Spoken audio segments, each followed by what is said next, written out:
Welcome to Power Lunch Live. I am Rhett Power, your host. Good to be with you here. Cannot believe we're already into April 2021. Been quite a year already. But welcome to Power Lunch Live. Maybe that's an understatement. I don't know. But maybe it's good to be with you. We're gonna have a great show today. And we got a packed week.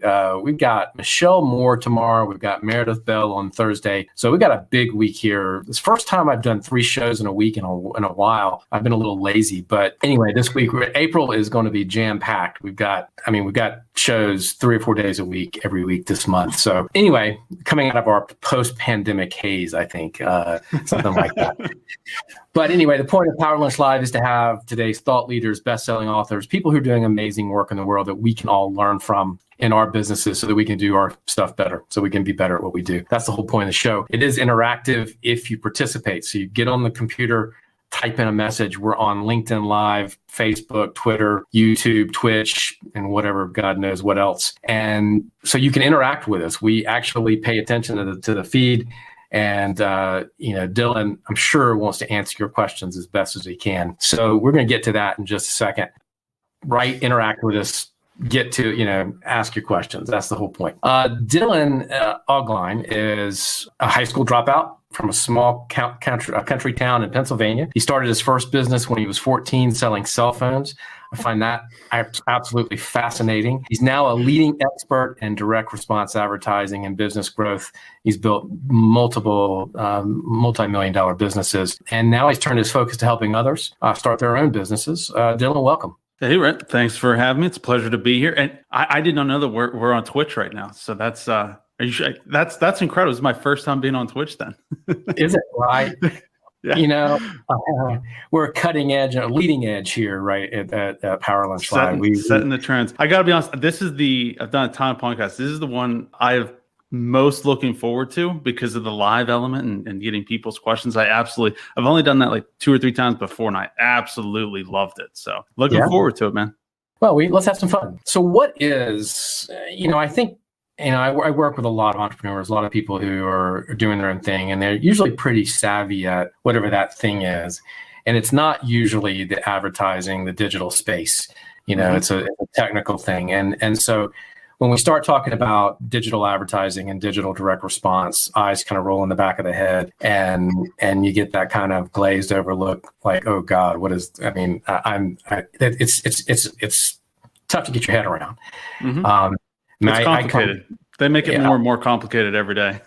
I mean, I come from a time, I've got a little gray hair, if you can't notice, and where we had newspaper, and I actually worked in advertising for a bit. You had radio, TV, and you didn't have much cable. You had a little cable. You had billboard, and you had newspaper. I mean, that was about it. You did postcards back in the day. Direct mail, right? We had direct mail. Yeah, we did. Talk about it. Explain it in layman's terms. And the other question is, how do you get help doing it? And how do you know you're getting the right help doing it? Well, explain it. So I think where most people get a bad taste in their mouth is it's so easy anybody can, whether you're a consultant or an e-commerce business, or even if you're a brick and mortar business, you're always being bombarded with this idea of doing some kind of digital advertising, whether it's Google or Facebook or Snapchat, which I have no experience there, but YouTube ads, all these things. It's so easy for every business to try it. So businesses will go on, and by default, all of these platforms are designed to, I like to say, eat your money. So if you don't know what you're doing, they'll take your money, sure, and you're probably not going to get results. So it's when I'm talking to business owners that have done, especially if they've done it themselves, they've played around with Google, they've played around with Facebook before, and they went on, they spent $100, they spent a couple $100, maybe they spent $1,000, and they got next to nothing in return. So they just throw their hands up in the air and they say this doesn't work. And it's because they're complicated. It's like learning a new software. It's like learning to ride your bike again. It's complicated stuff. Once you know what you're doing, it's just like all of us. We have our own area of expertise. But most people, they come in and it's so easy to get started with it. And again, they're designed to just eat your money in the beginning. So nearly everybody, when they they start their own Facebook ads or Google ads for their business, they get slaughtered. So it puts a bad taste in their mouth. What was your second question? How do you know how to get help? Yeah, I mean, again, because you're getting this solicitations, can't speak, solicitations all the time. Yeah. I mean, I get a dozen or more a day, right? Let me help you with your SEO, or let me help you with your funnels, or let me help you with all that stuff, right? And I mean, so I wouldn't even know where to begin. I mean, that's not true, but where do you go to get help? I mean, if I'm, run my own corner bakery shop, but I know I want to do, and I'm effective on Facebook, maybe I get a lot of engagement, maybe I get a lot of traffic from that, or my website, and I get a lot of takeout traffic from that, whatever. And I know I want to do some advertising, right? To grow a little bit. Maybe I've expanded, maybe I've opened another store, I want to advertise it. How do I know where to go and who to ask? And what are the questions I should be asking? Great question. So first, I would just explain that nearly every business, it is important for them to be aware of just how big the opportunity is. Whether you're the corner bakery store, you're an e-commerce store, which most people, they're doing like e-commerce as an example, they recognize the potential. But for every business, first and foremost, it is absolutely critical that they do something with their online presence. And if they can take advantage of digital marketing, the opportunity is huge. If you're reaching out, if you don't want to do it yourself, which again, it's complicated, so it's probably not a good idea to try to take this kind of stuff on by yourself. If somebody's reaching out to you, the first question should be is do you have experience with this? And second is, do you have experience helping people like me? Look for, if you're the corner bakery and you're looking for help you recognize the potential with in that example, probably Facebook ads would work best for the corner bakery shop. You recognize the opportunity. The question, you should be looking for somebody that either specifically helps businesses in your area, or better, looking for somebody who specifically helps bakeries, or that's probably going to be a little too niche, probably somebody who helps restaurants or the food industry, something like that. If you could find somebody who knows your industry, understands how to speak your language, you're definitely heading in the right direction. I think that's probably the most important question. And are those companies usually local, or I mean, is it best to work with a local company or somebody, 5 states away? It used to be local was really important, but now because people are more comfortable with working. Let me backtrack this. If you go back a few years ago, even if you were an agency that only specifically helped restaurants, it was still difficult for you to get clients out of your immediate area, because there was still this like stigma of working with companies that weren't in your area. Like, you don't understand what it's like in my area. That was like a common thing. Now everybody's comfortable. Even the corner bakery shop is probably comfortable working with a company on the other side of the country. They don't particularly have a problem with that. We've grown so accustomed to it. So because of that, a lot of agencies have really narrowed in on their niche, specifically only helping bakeries or gyms or financial advisors or whatever. So the best bet is to find somebody that specifically helps your industry. That's the best bet. And you can get really specific. I mean, and to break this down even further, I mean, you can get really specific into your zip code, into your streets, you can really narrow down your target. So the more you know who your customer is, the better. With Google and such? Yeah. Oh yeah, absolutely. You can you can do it specific streets, specific zip codes, and things like that. Yeah. And so that's what I was talking about, the opportunity. Even if you're the corner bakery, you're probably not getting clients or customers, I should say, outside of 5 miles, 10 miles outside of your area. Well, you can target those specific people and really just continue to hit them with very targeted advertising. Now, you're not going to be able to scale up and spend $50,000 a month or something on Facebook ads, but you can continue to hit them. And this is, you mentioned like a bakery opening another location. This is where it becomes really powerful, where you can open that next location and you can really target everybody in that location. So all of a sudden now everybody in that area has seen your ads and seen your imaging. Very quickly you can scale up the growth if you add another location or something like that. I know this is an unfair question, but what kind of budget should a small, medium-sized business think about for a campaign like that? It varies with everybody. Okay. If you're the bakery, and you're doing $10,000 a month in revenue or something like that. I don't know anything about bakeries. I don't know if that's a lot of bakery revenue or not. Maybe $500 a month is where you start or something like that. You don't want to be. We particularly like to work with clients that are comfortable with spending their ad budget. If you're throwing the Hail Mary by spending your ad budget, you probably should lower it.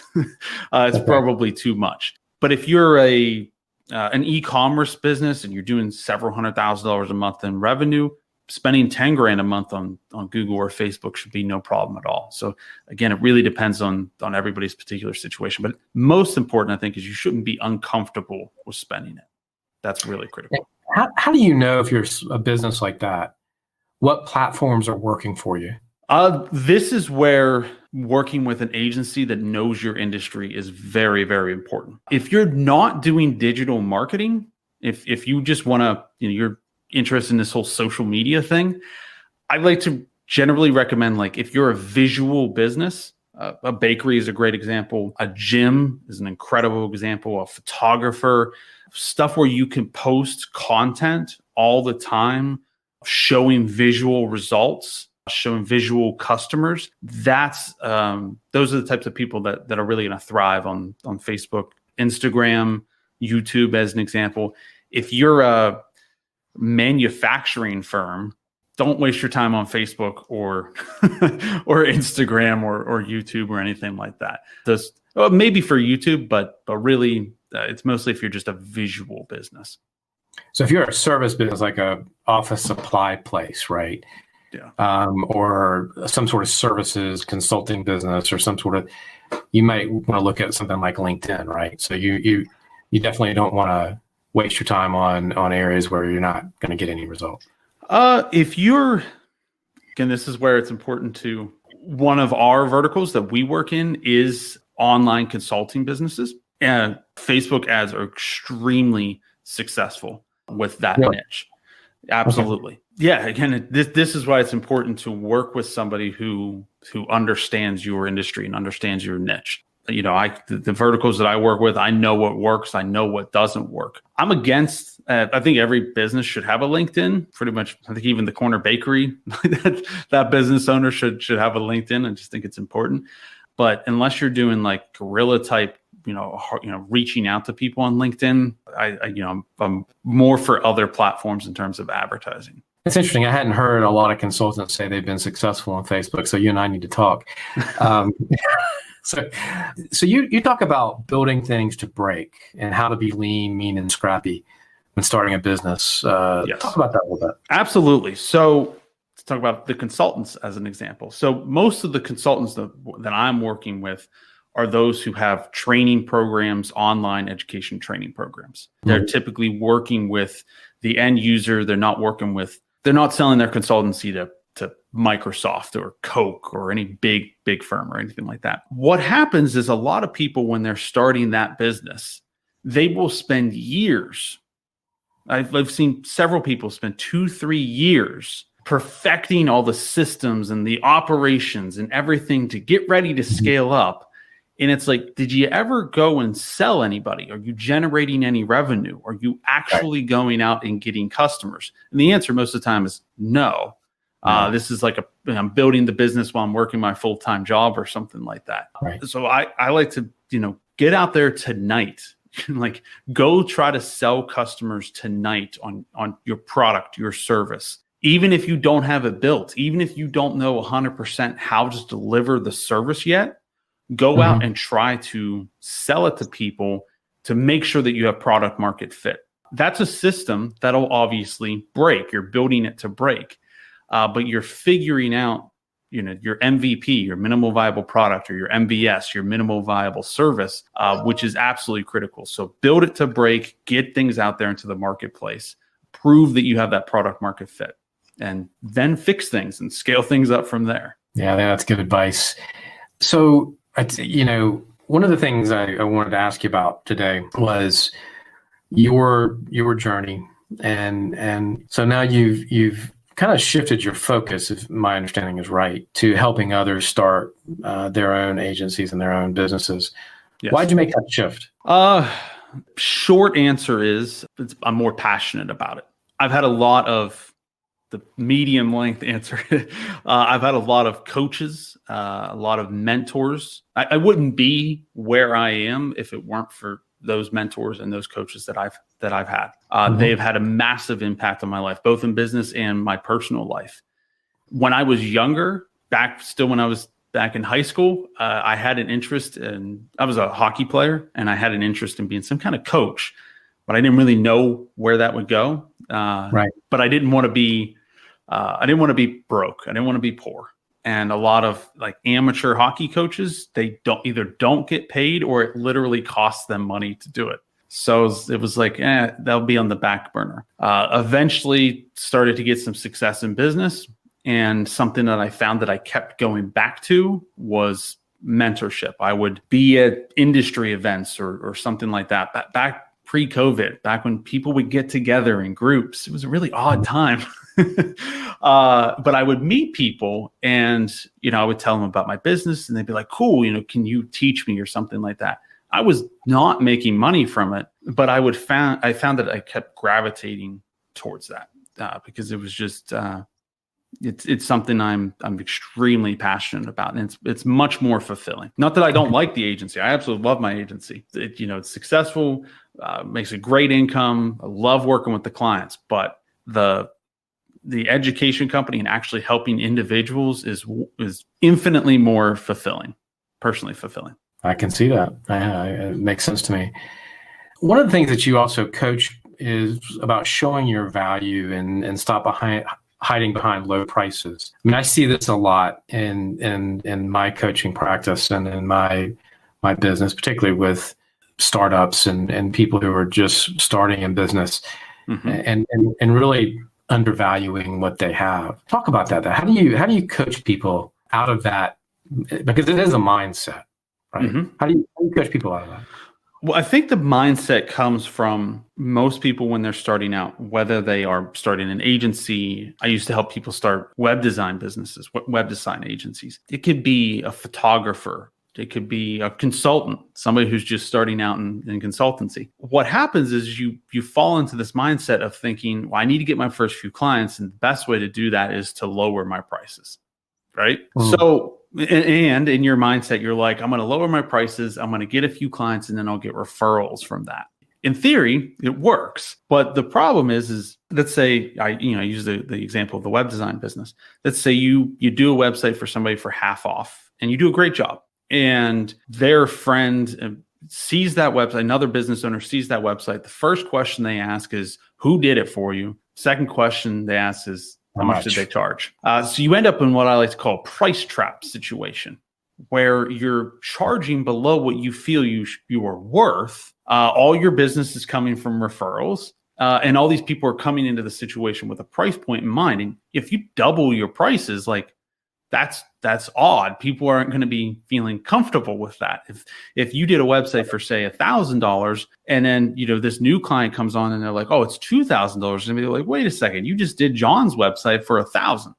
So you end up price trapped, and it just you mentioned it's a mindset. It spirals out of control from there, where then you think I'm losing money, or I'm not getting what I'm worth, and things like that. So I'm a big proponent of, from the beginning, charge a high price. You want to be the premium service provider. And even if you feel you're almost overcharging, that's okay, as long as you over deliver. It'll force you, say you're building a website for somebody and you're charging $4,000, but you would have been comfortable at $2,000. If you're charging them $4,000 or $5,000, you're going to kill that project. You're going to do an incredible job. It's going to incentivize you to do absolutely incredible work. Whereas if you're doing $1,000 website and you're like, man, I'm not getting paid enough, and it starts to impact your mindset, you're hiding behind those low prices and you're delivering low quality. So charge a premium price 100% of the time from the beginning. Makes sense to me. I preach that all the time. So that's I love it. What is one of the other things that you talk a lot about is building I cannot speak today. I don't know what my problem is. Laptop lifestyle. A laptop lifestyle. That's hard to say, man. That's a tongue twister. What is a laptop lifestyle? So for me, this is pre-COVID. Travel was very important. So it's more about what I teach people is build your business. No matter what kind of business it is, build your business for the lifestyle that you want. You and I were talking pre-show about, having an office or something like that. If you want the office and like that's your dream situation, you want the office with a team that's there and you're going to work every morning at 8:00 and you're, everybody's all together, then build that. Most people actually don't want that though. Most people want to, like myself, travel around the world while continuing to grow and build their business. So really what I teach people is from day one, you want to build the business for the lifestyle that you want. You are the business owner. So, you want to be happy with what you have built. You don't want to be miserable. And there's a great book called, I believe it's The Monk and the Riddle. The Monk and the Riddle? Yeah. I don't know. Sounds right. I think that's about yes. And he talks about the deferred life plan. And I see most people don't use that term, but when I'm working with people who are just starting their business, I hear that all the time. Sure, I'd love to travel around the world while I build my business. I'll do that later once I build this business or sell it or do something. And it's like, no, that will make you most happy. So build your business for the life that you want right now. That's really what I'm talking about there. And, I think this last year, if that taught us anything, right, was that it was a perfect time to hit the reset button and to blow up your so sort of whole way that you thought about your business, the way that you looked at your business, the way you saw your business, the way you see yourself. I mean, this was a perfect year to really completely rethink your whole business idea and concept and how you do it. And I have a lot of people that I work with and a lot of friends who've just completely blown things up. And it was the best thing that they ever could have done, right? And they've completely rethought their whole life. I don't know how many people I know that moved out of New York City to somewhere else, and just started over. And I think you're absolutely right. If you've got to constantly think that way. I'm doing a talk this week on entrepreneurship and having that day one mentality every day, where you come to work every day with a day one, like it's day. I mean, you remember day one in all your businesses, I'm sure, right? Yep. I do too. And it's an incredible feeling. And if you could look at your business like that every day, where there are no rules, there's no playbook, there's no SOP. If you could think about things like that every day, it provides you a lot of freedom to be innovative and creative and to get your head around big problems that you face. But anyway, I digress.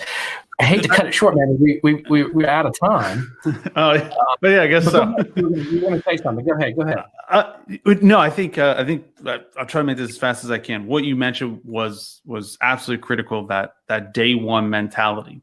And I see all the time for people that have been in their business for maybe a couple of years or something like that, because they didn't build it for the lifestyle that they want, or they end up with this monster of their own creation. And that's how they lose their passion.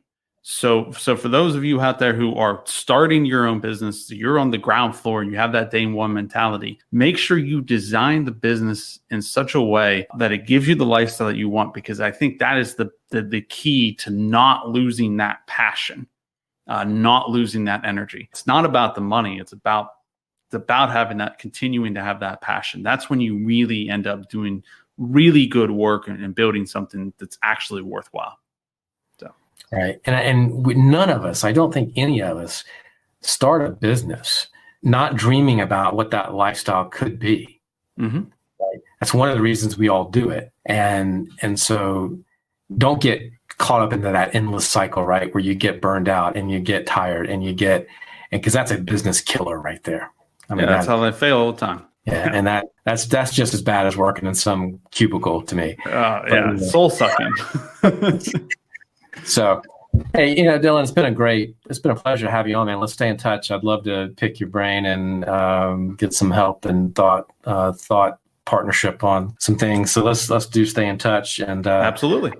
good luck with helping others start their own businesses and continued success with the agency. Absolutely. Thank you very much, and best of luck to you as well. Yeah, thanks. And thank you for being on Power Lunch today, spending some time with us. And like I said, we've got Michelle Moore tomorrow, Meredith Bell on Thursday. And so tune in at 12 noon Eastern Standard Time. We'll see you then. Have a good day and be productive.